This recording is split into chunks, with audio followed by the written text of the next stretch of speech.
आमिर भाई, सदक़े के हवाले से कहा जाता है क्योंकि वहाँ आपकी नीयत अपनी बला को टालने की होती है, तो ख़ास तौर पे जब जान का सदका दिया जाए तो जिसको भी इनायत करें उसको ये बता कर ज़रूर दें। लेकिन फिर यही बात कि अगर कोई सफ़ेद पोश हो, उसकी दिल आज़ारी होने का भी ख़दशा है, तो इसमें ज़रा रहनुमाई कीजिए कि ख़ास तौर पर सदक़े के पैसे क्या बता कर देने चाहिए कि ये सदका है?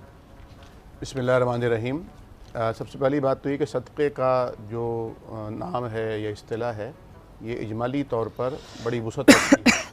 और इसकी 3 अक़साम हैं बुनियादी तौर पर। एक तो सदक़ात वाजिबा हैं जिनमें ज़कात भी उसे सदक़ा ही कहा गया है, लेकिन वो फ़र्ज़ ज़कात के यानी ज़मरे में आती है, और जिसे हज़रत ने फरमाया कि सैयद नहीं खा सकते, सादात नहीं खा सकते।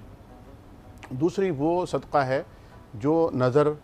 नियाज़, मन्नत के तौर पर कोई मानता है कि अल्लाह करीम मेरा ये काम हो गया तो मैं तेरी राह में ये पेश करूँगा। या एक रिवाज ये चला है कि बला को टालने के लिए सदका दिया जाता है, तो हर नेकी का काम बला को टालता है, उम्र में इजाफ़ा करता है, सिला रहमी से ज़िंदगी में बरकत आती है। और इसी तरह से अगर अल्लाह की राह में सदका दिया जाए तो वह अल्लाह के ग़ज़ब को ऐसे बुझाता है जैसे आग पर पानी डाला जाए और आग बुझ जाती है।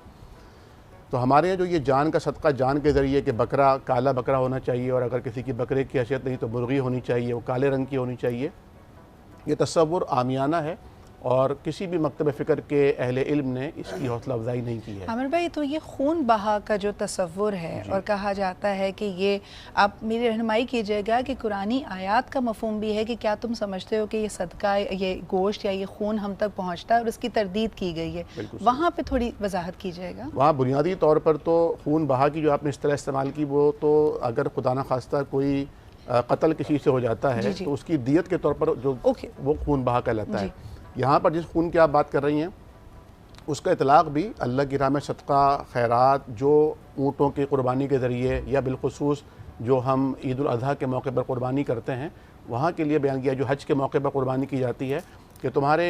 जानवरों का गोश्त लन यनालल्लाह लुहूमुहा वला दिमाउहा वलाकिन यनालुहु तक़वा मिनकुम। यानी बाबर ये कराया जा रहा है कि तुम्हारे जानवरों का गोश्त या खून तो अल्लाह के नहीं पहुँचता, अल्लाह को जो पहुँचता है वो तुम्हारे दिल की कैफियत होती है, वो परहेज़गारी का जज्बा होता है, किस नीयत से तुम अल्लाह के हुज़ूर ये कुर्बान कर रहे हो। और इसमें कोई हरज नहीं है कि अगर कोई इंसान जानवर ज़िबा करता है और उससे लोगों को गोश्त पहुंचाता है और वो खाना खिलाते हैं, बिल्कुल अच्छी बात है, लेकिन ये फ़र्ज़ और वाजिब की हैसियत नहीं है। मिसाल के तौर पर किसी को ज़रूरत है दवा की और आप उसको मुर्गी जाके दे रहे हैं, उसे ज़रूरत है इस वक्त आटे की, गंदम की, और आप उसे बकरे का गोश्त पहुँचा रहे हैं, तो यहाँ पर ये देखना पड़ेगा कि उस वक्त जिस चीज़ की ज़रूरत है। तीसरी जो चीज़ है सदक़े की, वो है जिसके बारे में फरमाया कुल्लु मारूफ़ इन सदक़ा। यानी इस्लाम ने हर अच्छी बात को, हर अच्छे जुमले को, हर अच्छे एक्शन को, हर अच्छे एक्ट को, हर अच्छी सोच को सदका करार दिया है। इवन ये कि अगर आप अपने भाई को एक गिलास पानी दे देते हैं, जिसको हदीस में कहा गया अपने भाई के डोल में पानी डाल देना, या आप उसे पहनने के लिए कोई जूती दे देते हैं, कोई कपड़ा दे देते हैं, या उसे रास्ता बता देते हैं, या रास्ते से तकलीफ़ दे चीज़ को हटा देते हैं, या आप उसे कोई अच्छा जुमला कहकर खुश कर देते हैं। इवन ये हदीस में फरमाया गया कि तुम्हारा अपने भाई की दिलजोई के लिए खंदा पेशानी और मुस्कुराते चेहरे के साथ मुलाकात करना भी सदका लिखा जाता है। तो ये तमाम के तमाम सदक़ात की झेल में आते हैं। तो ऐसा सदका जो कि हर नेकी सदका है, वो तो अमीरों के साथ भी हो सकता है, वो वालिदैन के साथ भी हो सकता है, वो औलाद के साथ भी हो सकता है। जो ऐसा सदका है जो मन्नत के लिए माना गया, वो सिर्फ मुस्तहिकीन के साथ होगा जो ज़कात के मुस्तहिकीन हैं। और वो सदका जो सदका वाजिबा है, फ़र्ज़ के दर्जे में जिसे ज़कात कहते हैं, वो भी उन्हीं को दी जाएगी जो कि मिस्कीन हैं, फ़ुक़रा हैं, या वो हैं जिनकी सूरह तौबा में अल्लाह तबारक व तआला ने 8 मसारिफ़ बयान किए हैं। हर अच्छी बात सदका है जी, और खैर के हर काम को खैरात करार दिया गया है। लेकिन यहाँ पर चूँकि माल की निस्बत से बात हो रही है, तो माल की निस्बत में मैं अर्ज़ करूँ कि जो फ़र्ज़ सदका है वो ज़कात है, जो हर साल अपने माल की निकालना ज़रूरी है, और अगर कोई नहीं निकालता है तो फिर वो अल्लाह तबारक व तआला के यकीनन जवाबदेह होगा। दूसरी बात यह है कि जो आम तौर पर खैरात है, जो नेकी के काम हैं, भलाई के काम हैं, वो आम दिनों में भी करने के हैं, उसके लिए रमज़ान का इंतज़ार नहीं करना चाहिए। इवन ये भी बात समझने की है कि ज़कात देने के लिए साल का गुज़रना ज़रूरी है, रमज़ान का होना ज़रूरी नहीं है।